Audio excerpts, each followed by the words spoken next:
My dear students, welcome to Karnataka LMS. Myself, Suguna HG, Assistant Professor, GFGC and PG Center, Chintamani, Chikkaballapur District. In this video, I am going to present you Mathematics, Paper 3, Unit Group Theory, Session 14, Consequences of Lagrange's Theorem.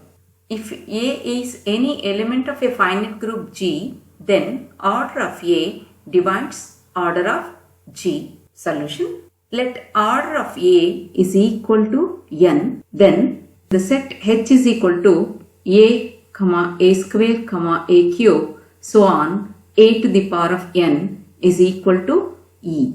Order of A is equal to n means it is nothing but A power of n is equal to E.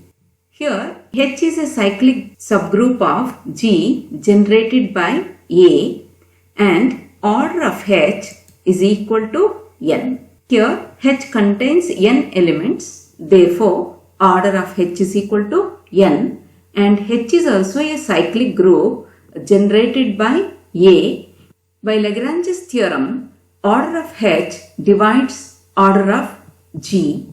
That means n divides order of G. Because order of H is equal to n, by the Lagrange's theorem, order of H divides order of G means n divides order of G. Hence, order of A divides order of G. Hence the result. This is the first consequence of Lagrange's theorem. Second one, show that every group of prime order is cyclic. Let G be a group of prime order and let that order is equal to P and A be any element of G. Then, by the previous result, order of A divides order of G. So, this implies that order of A divides P because G is of prime order, that is P, hence order of A divides P. This implies that order of A is equal to P. Therefore, G is a cyclic group. Third consequence, if A is any element of a finite group G of order n, then A power of n is equal to A power of order of G, that is equal to E.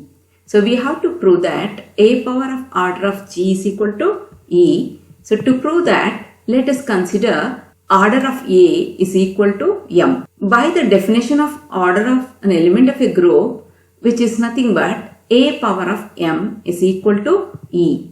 And also we have order of A divides order of G by the first consequence of the Lagrange's theorem, which implies that m divides n. That means order of A is equal to m and order of G, they have given it as n. So, which implies that m divides n. Further, this implies n is equal to mk. So, n is a composite number which is the product of m and k, where k is an integer.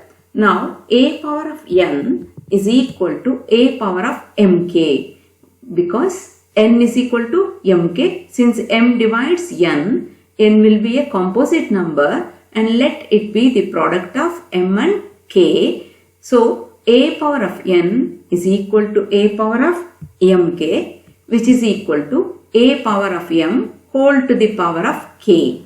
Now, A power of m is equal to E, we have considered because order of A is equal to m, hence A power of m is equal to E. So, E power of k is nothing but E itself. Fourth consequence, show that a group of prime order has no proper subgroups. Means that the prime order group will have only that group and the identity element has its subgroup.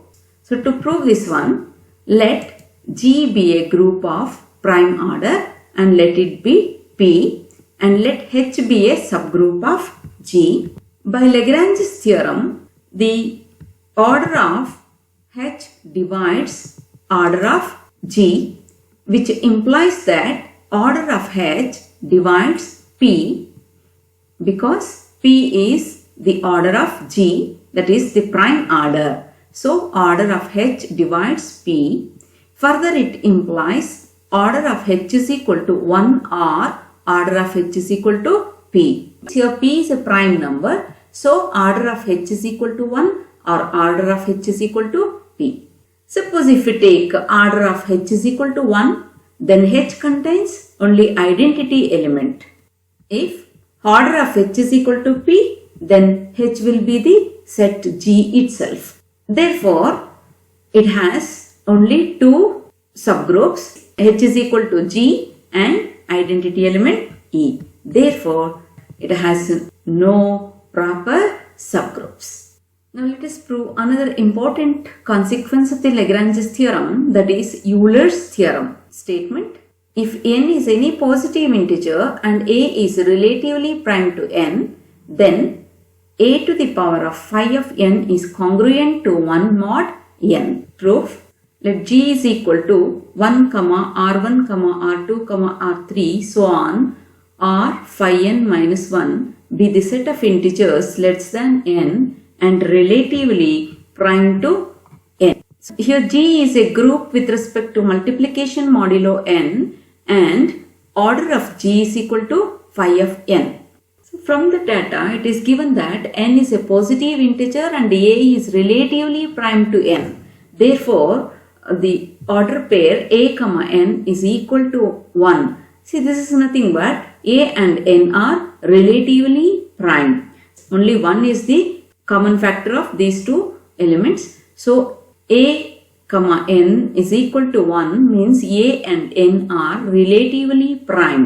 This implies that for all a belongs to G, a to the power of order of G is equal to 1. The order pair a comma n is equal to 1, which means it is nothing but a and n are relatively prime. This implies that every a belongs to G implies a to the power of order of G is equal to 1. Further, this implies a to the power of phi n is equal to 1. Since order of G is equal to phi of n, so a to the power of order of G is equal to 1 implies that a to the power of phi n is equal to 1. So we have 1 is congruent to 1 mod n. That means a power of phi n is congruent to 1 mod n.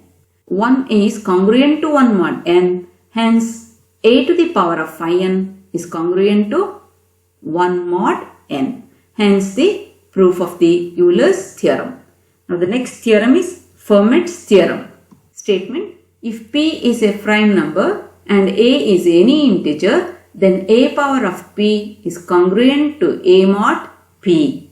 We have to show that a power of p is equivalent to a mod p. To show that, let us consider p is a prime number, then phi of p is equal to p minus 1.